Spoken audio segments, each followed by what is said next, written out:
There's a shortage of 390,000 houses in the Netherlands. This is absolutely crazy and it's caused prices to skyrocket, and a lot of people are unable to buy or rent a house for themselves. The Netherlands is a very nice country and there's loads of videos on the internet talking about how great it is. Not literally, because it's actually pretty small. And right now there's a housing crisis causing crippling depression, panic attacks and an overwhelming sense of existential dread with students, starters, young families and anyone who's in need of a house. We also have bitterballs. And they're pretty good, so yeah.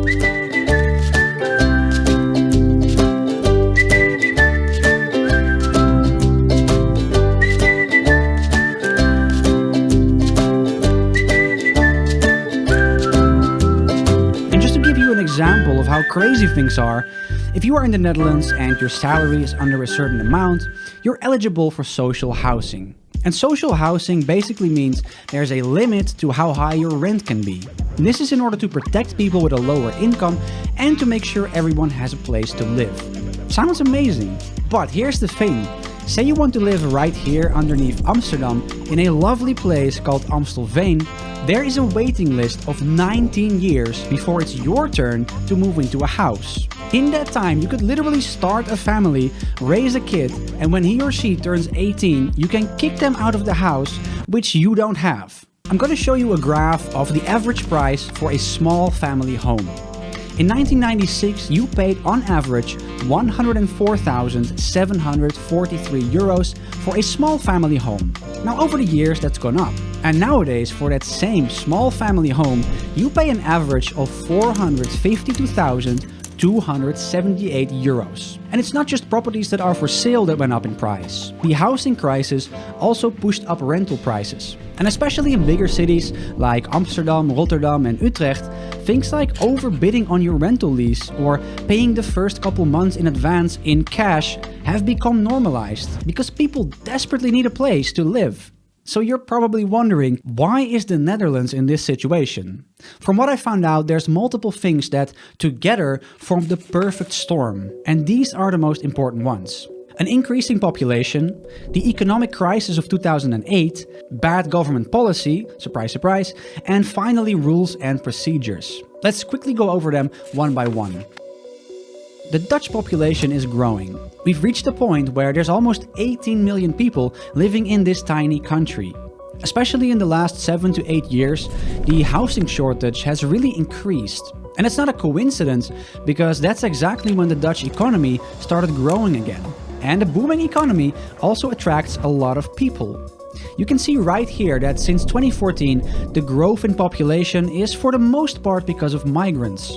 That includes refugees, students, and people moving to the Netherlands for work, like expats. And of course, all of these people need a place to live.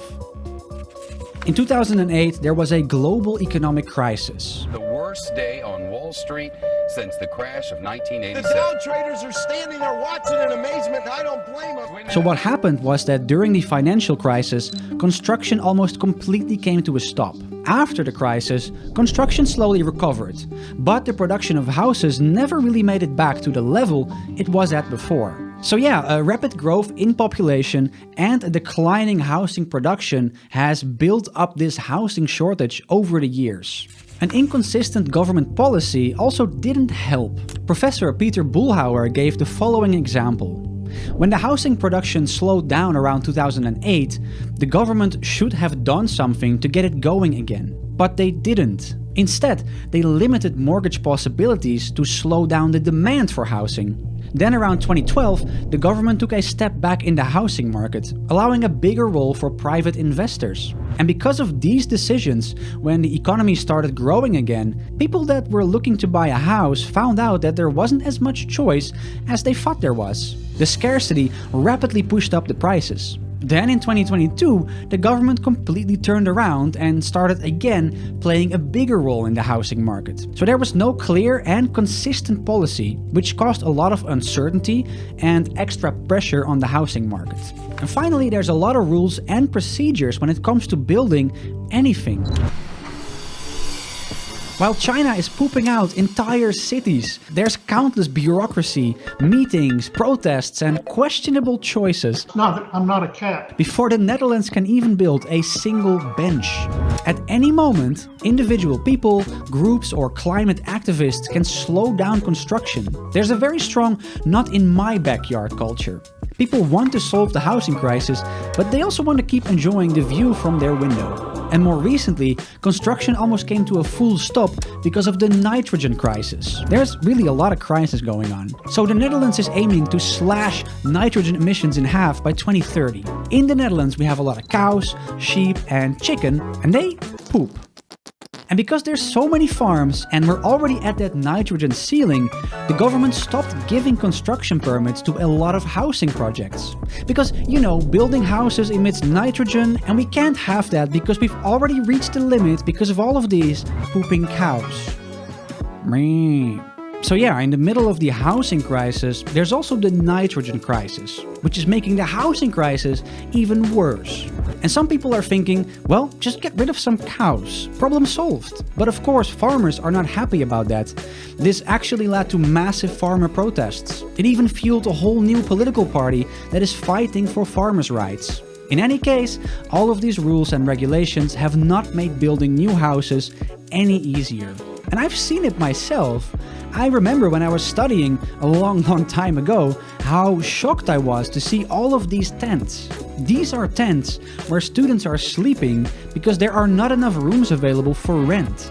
That is crazy. How can the Netherlands get out of this mess?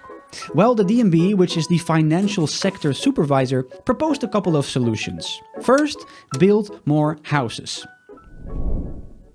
I can't believe no one thought of that. They also want to get rid of any policy that gives financial benefit to people looking to buy their first house. And that may sound strange, because these policies are there to help people. But they also drive up the prices, and people will eventually end up with the same house, but at a higher cost. There's also multiple political parties who want to limit the amount of migrants coming to the Netherlands. And while this won't solve the housing crisis, it can definitely help take off some of the pressure. I mean, this whole situation with students sleeping in tents could theoretically have been prevented if the university stopped accepting students. But hey, more students means more money. And finally, a lot of people blame private investors. Especially in bigger or student cities, there are companies or very rich people who own multiple buildings. And they rent out rooms or apartments for ridiculous prices. I mean, just take a look at this amazing penthouse room with a skyline view over Amsterdam. You can buy this room, yes, just this room, for only 125,000 euros. What are you waiting for? If you have any thoughts about this, or solutions, or frustrations, please feel free to share them in a comment below. Thank you for watching, and hopefully I'll see you in the next video. I might as well finish them.